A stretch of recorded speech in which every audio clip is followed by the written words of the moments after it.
खुशामदीद है सबका। तो पहले मेरी तरफ से सब स्टूडेंट्स को सलाम। बेटा, आज जो हम स्टार्ट करने जा रहे हैं, एक नया यूनिट स्टार्ट करने जा रहे हैं जिसको हम बोलते हैं एक्सक्रीटरी सिस्टम।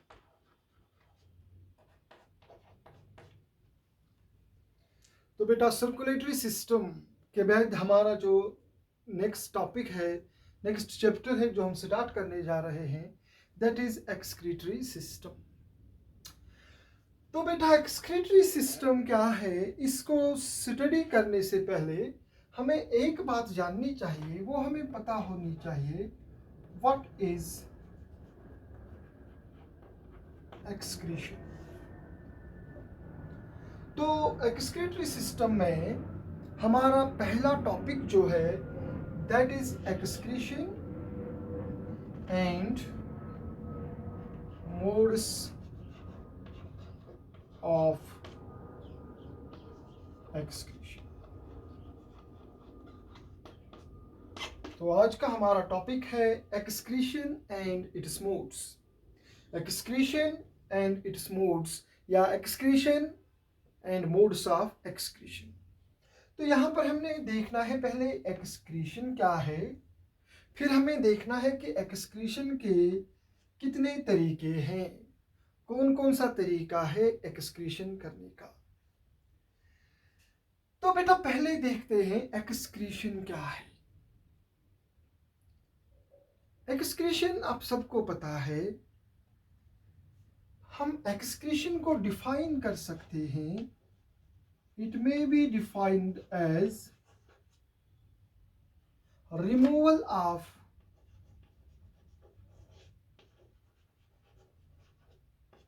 nitrogenous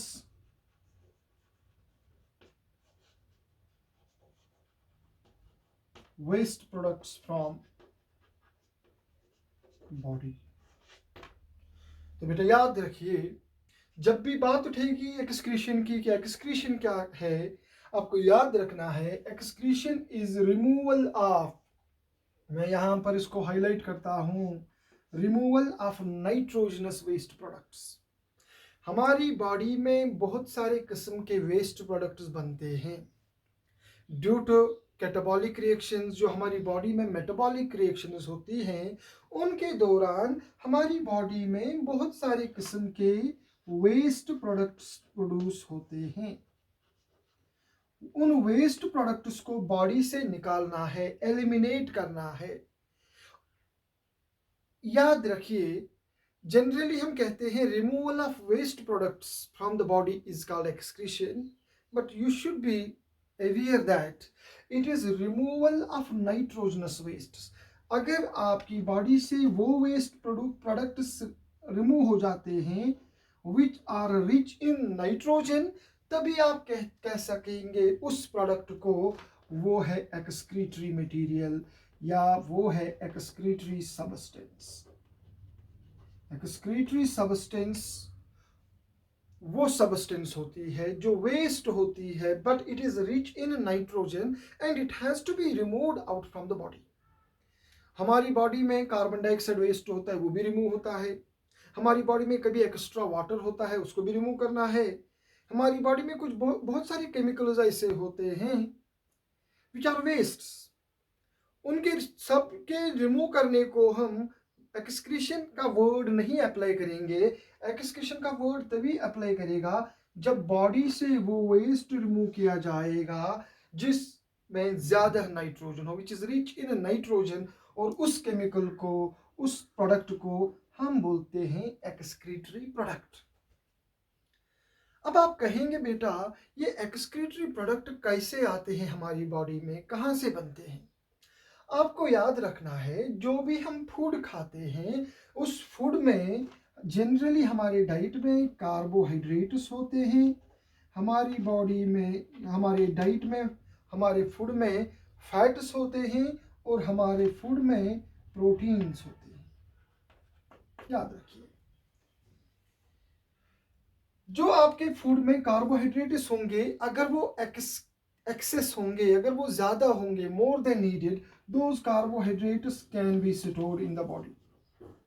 अगर आपके डाइट में, आपके फूड में बहुत ज़्यादा फैट्स हैं, तो वो फैट भी आपकी बॉडी स्टोर कर सकती है। लेकिन अगर आपके फूड में बहुत ज़्यादा प्रोटीन्स होंगे, तो बेटा वो प्रोटीन्स जो होते हैं वो स्टोर नहीं किए जाते हैं, तो उन प्रोटीन्स को प्रोसेस किया जाता है, उनका ब्रेक डाउन होता है, जिसको बेटा हम बोलते हैं कैटाबॉलिज्म। तो ये जो प्रोटीन्स होते हैं which are excess in our body, in our food, these proteins undergo breakdown, they undergo catabolism, और वहां से निकलते हैं ये नाइट्रोजन वेस्ट्स। याद रखिए, इन प्रोटीन्स में क्या होता है, कैटाबॉलिज्म होता है। मेनली एक प्रोसेस होती है दैट इज कॉल्ड डीअमाइनेशन। याद रखिए, प्रोटीन्स में एक प्रोसेस होती है जिसको हम बोलते हैं डीअमाइनेशन। आपको पता होगा, प्रोटीन बने होते हैं अमीनो एसिड्स के, उन अमीनो एसिड्स में होता है एक group that is called NH2, जिसको हम बोलते हैं अमाइन ग्रुप। इस अमाइन ग्रुप को रिमूव करने के हम बोलते हैं डीअमाइनेशन। तो proteins are very rich in nitrogen, तो प्रोटीन से जो वेस्ट्स बनेंगे वो वेस्ट्स भी होते हैं रिच इन नाइट्रोजन। और याद रखिए, अगर वो नाइट्रोजन वेस्ट्स जो, अब याद रखेंगे आप, नाइट्रोजन वेस्ट्स जो होते हैं ये कहाँ से आते हैं हमारी बॉडी में, ये आते हैं हमारी बॉडी में from the break down of proteins. तो याद रखिए, ये जो नाइट्रोजनस वेस्ट्स होते हैं जो हमारी बॉडी में बनते हैं, they are very toxic, they are toxic, they can not be stored in our body, they have to be removed. इनको हमारी बॉडी में स्टोर नहीं किया जाता, हम इनको स्टोर नहीं कर सकते। एनिमल्स इन टॉक्सिक प्रोडक्ट्स को स्टोर नहीं कर सकते, तो इन टॉक्सिक प्रोडक्ट्स को रिमूव करना होता है बॉडी से। बहुत सारे तरीके हैं, कैसे करते हैं वो हम आगे देखेंगे। और इन टॉक्सिक केमिकल्स को बॉडी से रिलीज करने को हम बोलते हैं बेटा एक्सक्रीशन, एक्सक्रीशन। और इन मटेरियल्स को हम बोलते हैं एक्सक्रीटरी मटेरियल्स। अब आप कहेंगे why they can not be stored, if they are stored in the body they are toxic. तो इनकी इनके प्रेजेंस से बॉडी में जो टिश्यूज होते हैं उनको पॉइजनिंग होगी and they will become inefficient. तो they have to be removed so that there is no damage to the tissues. अब आप कहेंगे हमारी बॉडी में कौन एक्सक्रीटरी वेस्ट्स होते हैं। बेटा, there are different excretory products, but the main excretory products जो होते हैं, जो एनिमल्स में बनते हैं, एक होता है अमोनिया, दूसरा होता है बेटा यूरिया, और तीसरा होता है जिसको हम बोलते हैं uric acid. These are the three main waste products. These are the three main excretory products produced in animals. जो भी एनिमल्स आपके दिमाग में आएंगे उनमें ये तीन किस्म में से कोई भी एक्सक्रीटरी प्रोडक्ट प्रोड्यूस होता है। इसके अलावा भी कुछ हैं, but they are very minor, उसको मैं आगे बताऊंगा। तो फिलहाल आप याद रखिए, there are mainly three types of excretory wastes: ammonia, urea, uric acid. कुछ एनिमल्स अमोनिया रिलीज करते हैं, कुछ एनिमल्स यूरिया रिलीज करते हैं, और कुछ एनिमल्स यूरिक एसिड रिलीज करते हैं। अब आप कहेंगे कौन से एनिमल्स अमोनिया प्रोड्यूस करेंगे, कौन से एनिमल्स यूरिया प्रोड्यूस करेंगे, और कौन से यूरिक एसिड। तो बेटा याद रखिए, अब हम देखेंगे कौन से एनिमल्स यूरिया प्रोड्यूस करेंगे, कौन से यूरिक एसिड, और कौन से अमोनिया।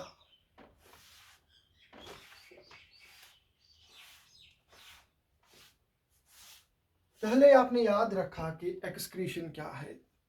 फिर मैंने आपको बताया why excretion is very important, फिर मैंने आपको बताया एक्सक्रीटरी प्रोडक्ट किसको कहते हैं, फिर मैंने आपको बताया कि मेन एक्सक्रीटरी प्रोडक्ट्स कौन कौन से होते हैं। एक होता है अमोनिया, दूसरा होता है यूरिया, तीसरा होता है यूरिक एसिड। तो बेटा तो हम कहेंगे there are mainly 3 types of waste products. One is ammonia,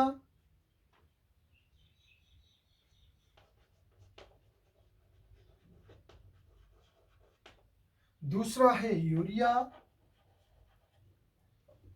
तीसरा है यूरिक एसिड।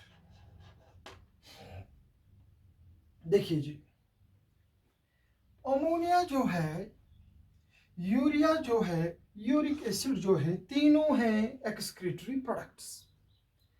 लेकिन सारे एनिमल्स ये सब प्रोड्यूस नहीं करते हैं। क्यों नहीं प्रोड्यूस करते हैं? कुछ एनिमल्स सिर्फ यूरिक एसिड प्रोड्यूस करेंगे, कुछ एनिमल्स यूरिया प्रोड्यूस करेंगे, कुछ एनिमल्स बनाएंगे अमोनिया। तो क्यों बनाते हैं अलग अलग वेस्ट प्रोडक्ट्स? आपको याद रखना है कि ये जो अमोनिया है it is highly toxic. Ammonia जो है ये बहुत ही ज़्यादा टॉक्सिक है, जबकि यूरिया जो है it is less toxic as compare to ammonia. और यूरिक एसिड जो है इट इज़ लीस्ट टॉक्सिक। ये सबसे, इन तीनों में ये सबसे कम टॉक्सिक है। यहाँ एसिड की तरफ मत जाइए आप, तो आप कहेंगे it is acid, it may be very much destructive. No, it is least toxic among these excretory products. ये जो अमोनिया है ये बहुत ही टॉक्सिक है। It can not be stored, ये बॉडी में स्टोर नहीं कर सकते। जब भी ये बॉडी में बनेगा, as soon as it is formed it has to be released out. इसको रिलीज करना है, it has to be released out immediately. याद रखिए, अमोनिया जो है it is very toxic, as soon as it is formed it has to be released out immediately. जबकि जो urea है, because it is less toxic, it can be stored, it can be stored but for less time. It can be stored temporarily. ज्यादा देर तक इसको body में store नहीं कर सकते, लो कंसंट्रेशन में स्टोर कर सकते हैं। अगर इसकी कंसंट्रेशन हाई हो गई बेटा तो ये बहुत ही टॉक्सिक होगा। तो इससे बॉडी में एक कंडीशन हो जाती है जिसको बोलते हैं यूरेमिया। बहुत ही it's a life taking problem. Urea जो है ये चूंकि ये लेस टॉक्सिक है, इसको थोड़ी देर तक बॉडी में स्टोर कर सकते हैं, लेकिन हाई कंसंट्रेशन में स्टोर नहीं कर सकते, लो कंसंट्रेशन में स्टोर कर सकते हैं। हमारे ब्लड में यूरिया स्टोर होता है almost around 40 mg%। That means 100 ml blood में 40 mg तक यूरिया हो सकता है, उससे ज्यादा नहीं होना चाहिए। लेकिन अगर यूरिक एसिड को देखें, it is very very less toxic, it can be concentrated. ये हमारी ये जो बॉडी होती है एनिमल्स की, वो इसको कंसंट्रेट कर सकते हैं, यानी कि हाई कंसंट्रेशन में भी अपनी बॉडी में स्टोर करेंगे, वहां कोई प्रॉब्लम नहीं होगी। तो याद रखिए, it can be concentrated and it can be stored at high concentration. Urea can be stored but at low concentration. uric acid can be stored at high concentration, urea can be stored in the body at low concentration, ammonia cannot be stored either in low concentration or in high concentration. In both the cases it is toxic. दूसरी बात, ये जो ammonia है, ammonia is highly soluble in water. Ammonia जो है ये water में बहुत ही ज्यादा सॉल्युबल है, जबकि यूरिया जो है it is not much soluble. हम कहेंगे इट इज सुपेरिंगली सॉल्युबल। ये हाईली सॉल्युबल नहीं है, it is sparingly soluble, moderately soluble. while as uric acid जो है it is insoluble in water, insoluble in water। ये चीजें आपको याद होनी चाहिए, तभी आप समझ सकते हैं कि कौन से एनिमल्स ये प्रोड्यूस करेंगे, क्यों करेंगे, ये सब समझना है आपको। अमोनिया चूंकि हाईली टॉक्सिक है, इसको स्टोर नहीं कर सकते, it has to be released out immediately as soon as it is formed and it is highly soluble in water, while as urea is less toxic as compared to ammonia. It can be stored at low concentrations, but it is high concentration causes uremia and it is less soluble than ammonia. While as uric acid is very less toxic, it is least toxic of the three. It can be concentrated in the body, it can be stored at high concentrations and it is insoluble in water. अब याद रखिए, जब amino acids, जब proteins का breakdown body में होता है तो वहां पर मैंने आपको बताया एक प्रोसेस होती है जिसको हम बोलते हैं डीअमाइनेशन। सारे एनिमल्स में ये जो प्रोटीन्स होते हैं, प्रोटीन्स के ब्रेकडाउन के दौरान उनकी क्या हो जाती है, डीअमाइनेशन, डीअमाइनेशन। और वहां ये प्रोटीन्स जो होते हैं वो प्रोटीन्स से क्या बनता है, they are broken down into ammonia. याद रखिए, ये जो प्रोटीन्स होते हैं जब उनका कैटाबॉलिज्म होता है तो वहां पर बनता है अमोनिया। तो ammonia is the first product of protein catabolism. याद रखिए, प्रोटीन्स के कैटाबॉलिज्म का, प्रोटीन्स के ब्रेकडाउन का पहला स्टेप जो है, पहला प्रोडक्ट जो है, that is the ammonia. Ammonia. अब बेटा देखिए, अमोनिया जो है, ammonia is highly soluble in water. इसको बॉडी से निकालना है, किसी एनिमल में अमोनिया बनता है तो अमोनिया बनाने के लिए एनर्जी जो होती है,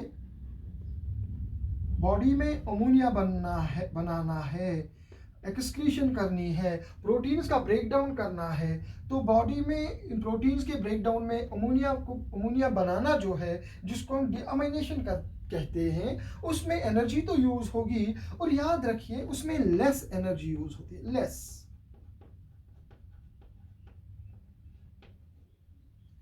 अगर बॉडी चाहे ये अमोनिया से बना सकती है यूरिया, अगर बॉडी चाहे तो ये अमोनिया को कन्वर्ट कर सकती है यूरिया में, और अगर चाहे तो ये यूरिक एसिड को कन्वर्ट कर सकती है यूरिक एसिड में। तो सबसे पहला प्रोडक्ट क्या बनता है, अमोनिया, उसके बाद यूरिया, उसके बाद यूरिक एसिड। मान लीजिए अमोनिया बनने में एनर्जी लगती है सपोज E1, अमोनिया से यूरिया बनाने में एनर्जी लगेगी E2, यूरिया से यूरिक एसिड बनने में एक एनिमल को एनर्जी लगेगी E3।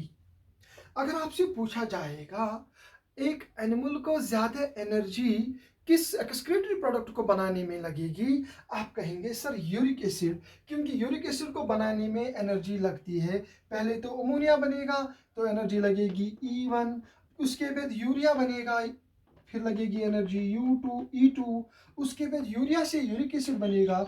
आप कहेंगे सर यहाँ पर तो E1 plus E2 plus E3 energy use होगी, लेकिन अगर कोई एनिमल सिर्फ यूरिया बनाएगा तो उसको तो दो एनर्जी यूज होगी, एक तो लगेगी अमोनिया से यूरिया बनाने में एनर्जी E2 और लगेगी अमोनिया बनाने में एनर्जी E1। लेकिन अगर कोई एनिमल अमोनिया ही बनाएगा, वो यूरिया नहीं बनाएगा, वो यूरिक एसिड नहीं बनाएगा, तो उसको सिर्फ लगेगी एनर्जी E1। तो अगर आपसे पूछा जाएगा एनर्जी एफिशिएंट कौन सी प्रोसेस है, आप कहेंगे सर अमोनिया बनाना एक एनिमल के लिए फायदेमंद है क्योंकि उससे वो अपनी एनर्जी कंजर्व करेगा। लेकिन अगर वो चाहता है कि अमोनिया वो रिलीज नहीं करे, वो यूरिया रिलीज करे, तो उसको और एनर्जी इन्वेस्ट करनी पड़ेगी। लेकिन अगर वो चाहेगा कि वो ज्यादा वो यूरिक एसिड प्रोड्यूस करे तो उसको और एनर्जी रिलीज करनी पड़ेगी। तो मैं कह सकता हूँ यूरिक एसिड बनाना जो है it is an expensive process, highly expensive process, इसमें ज्यादा एनर्जी लगेगी as compare to the formation of ammonia. अब कुछ एनिमल्स ये मोड प्रोड्यूस करते हैं, कुछ ये, कुछ ये। अब आप कहेंगे सर वाई, अगर अमोनिया बनाने में कम एनर्जी लगती है तो एनिमल्स यूरिया क्यों बनाएंगे, यूरिक एसिड क्यों बनाएंगे?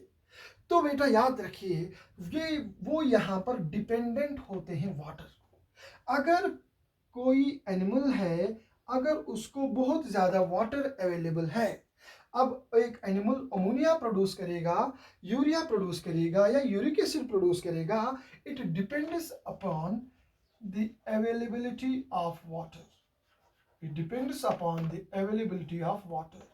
एक एनिमल क्या प्रोड्यूस करना चाहता है अपनी बॉडी से, अमोनिया, यूरिया या यूरिक एसिड? जनरली सब चाहेंगे कि अमोनिया प्रोड्यूस करेंगे क्योंकि इसमें एनर्जी कम यूज होगी, लेकिन डिपेंड करता है कि अवेलेबिलिटी कितनी है वाटर की।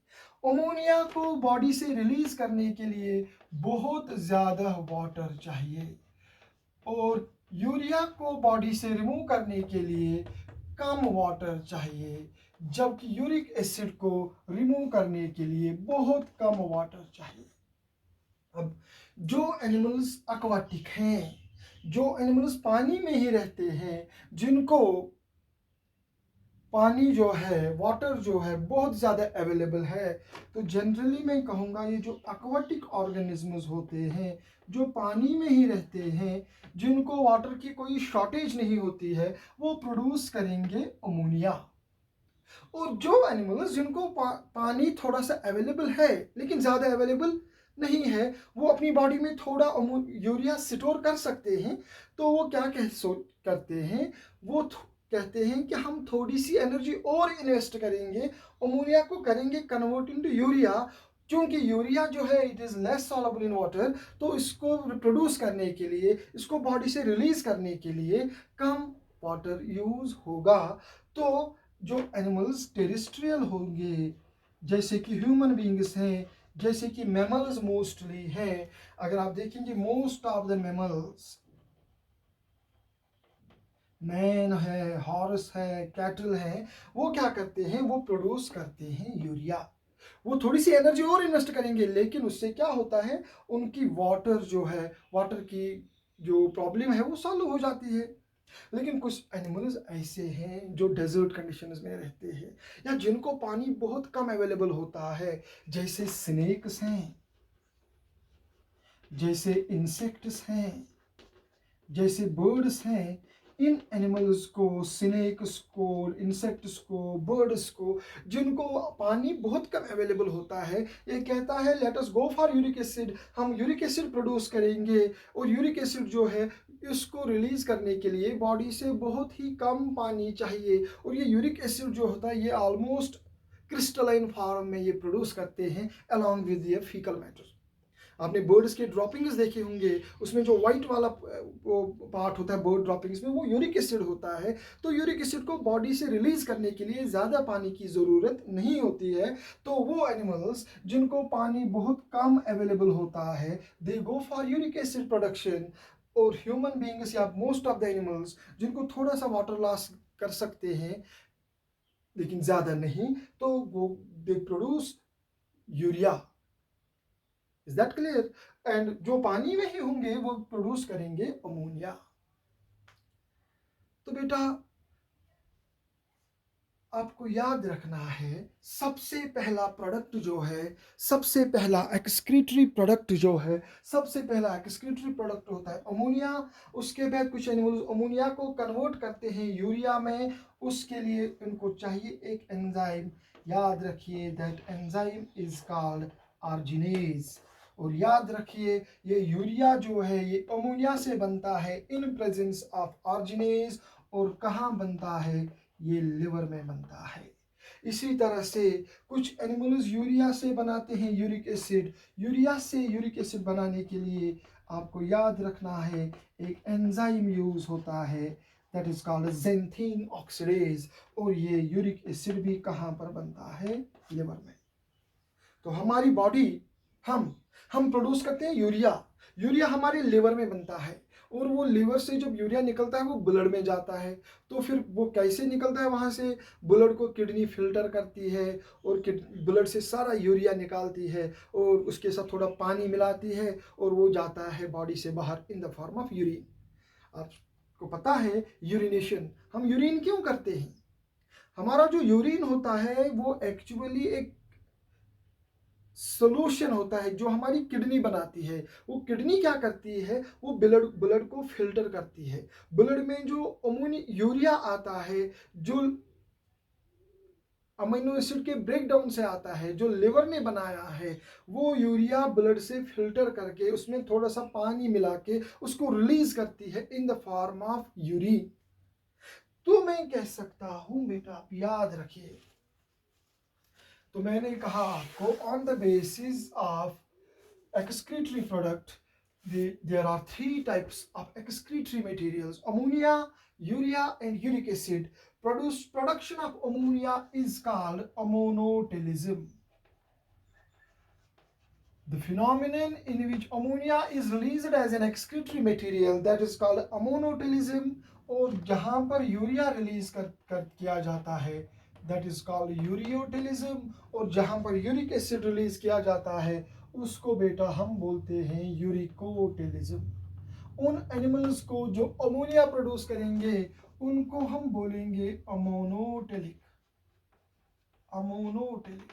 जो यूरिया प्रोड्यूस करेंगे उनको बोलेंगे यूरियोटेलिक, और जो यूरिक एसिड प्रोड्यूस करेंगे उनको बोलेंगे बेटा यूरिकोटेलिक। तो याद रखिए, तो हम कह सकते हैं there are three modes of excretion. One is ammonotelism, second is ureotelism, third one is uricotelism. And we are relying on the mode of ureotelism. We produce urea and we can say that we are ureotelic. We are ureotelic. While as lizards, insects, snakes, they are uricotelic. Fish, tadpoles जो पानी में होते हैं, they are all ammonotelic. लेकिन याद रखिए, जो cartilaginous fishes होती हैं, कार्टिलेजनस फिशेस आर, जो कार्टिलेजनस फिश होती है वो होती है यूरियोटेलिक। बाकी फिशेस जो होती हैं वो होती है अमोनोटेलिक। वो क्यों होती हैं वो मैं आगे बताऊंगा जब हम पढ़ेंगे मैकेनिज्म ऑफ यूरिन फॉर्मेशन। याद रखिए, सारी फिशेस अमोनिया प्रोड्यूस नहीं करती है। जो फिशेस कार्टिलेजिनस होती हैं, cartilaginous fishes are ureotelic, while as bony fishes are ammonotelic. So these are the main three modes of excretion: ammonotelism, ureotelism and uricotelism. Ammonotelism, ureotelism and uricotelism. इसके अलावा भी बेटा कुछ मोड्स हैं। फॉर एग्जाम्पल कुछ animals produce करते हैं, क्या बोलते हैं, amino acids.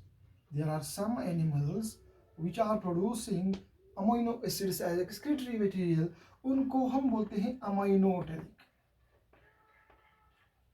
There are some insects which produce amino acids. इसी तरह से आपने सुना होगा कुछ एनिमल्स प्रोड्यूस करते हैं गॉनिन्स, तो उन एनिमल्स को हम बोलते हैं गॉनोटेलिक। जैसे स्पाइडर है, स्पाइडर जो है it produces guanines as excretory material, हम उनको बोलते हैं गॉनोटेलिक। Is that clear? इसी तरह से अमीनो एसिड्स भी प्रोड्यूस करते हैं। इसी तरह से क्रिएटिनिन, मैमल्स, मैन, हम क्रिएटिनिन भी प्रोड्यूस करते हैं थोड़ा सा। हम अमोनिया भी थोड़ा सा प्रोड्यूस किए, याद रखिए हम थोड़ा अमोनिया भी प्रोड्यूस करते हैं, लेकिन ज़्यादा यूरिया होता है। इसी तरह क्रिएटिनिन होता है। इसी तरह एक एक्सक्रीटरी मटेरियल होता है बेटा, उसको क्या बोलते हैं, दैट इज कॉल्ड एलेंटॉइन। जो फीटस होते हैं, जो एम्ब्रियो होते हैं, वो प्रोड्यूस करते हैं ये केमिकल, जिसको हम बोलते हैं एलेंटॉइन। इसी तरह एक और केमिकल भी होता है जिसको हम बोलते हैं हिपोरिक एसिड। तो these are minor excretory materials, amino acids, guanines, creatinine, इसी तरह से है एलेंटॉइन, इसी तरह से है hippuric acids, but these are minor. लेकिन आपको याद रखना है मेनली थ्री है, ammonia, urea and uric acid. We are ureotelic. हमारी बॉडी में यूरिया बनता है, कहाँ से बनता है, अमोनिया से बनता है। कौन बनाता है, लिवर बनाता है। एंजाइम कौन यूज होता है, आर्जिनेज एंजाइम यूज होता है, और वो लिवर से अमोनिया यूरिया निकल के ब्लड में जाता है। ब्लड किडनी की तरफ जाएगा, किडनी फिल्टर करेगी करेगी ब्लड को, उससे सारा यूरिया निकलेगा, फिर उस यूरिया में थोड़ा सा पानी मिलाएगी और वहाँ बनेगा सोल्यूशन। वो सोल्यूशन जो है उसी को हम यूरिन कहते हैं, जो यूरिनरी ब्लेडर में स्टोर होता है। और जब यूरिनरी ब्लेडर फुल हो जाता है, वी गो फॉर यूरिनेशन, तो हम यूरिन रिलीज करते हैं। उस यूरिन में पानी होता है और होता है यही यूरिया। तो आपको याद रखने हैं ये एक्सक्रीटरी प्रोडक्ट्स कहाँ से आते हैं, ये प्रोटीन्स के कैटाबॉलिज्म से आते हैं, because proteins are not stored in the body, carbohydrates and fats can be stored. तो वहाँ से एक्सक्रीटरी प्रोडक्ट्स नहीं आते हैं, प्रोटीन से आते हैं excretory products. Is that clear? तो बेटा this was about the modes of excretion, excretion क्या है और मोड्स ऑफ एक्सक्रीशन क्या है। उम्मीद है बेटा आपको समझ आया होगा। So that is all for today. From आलेना इलल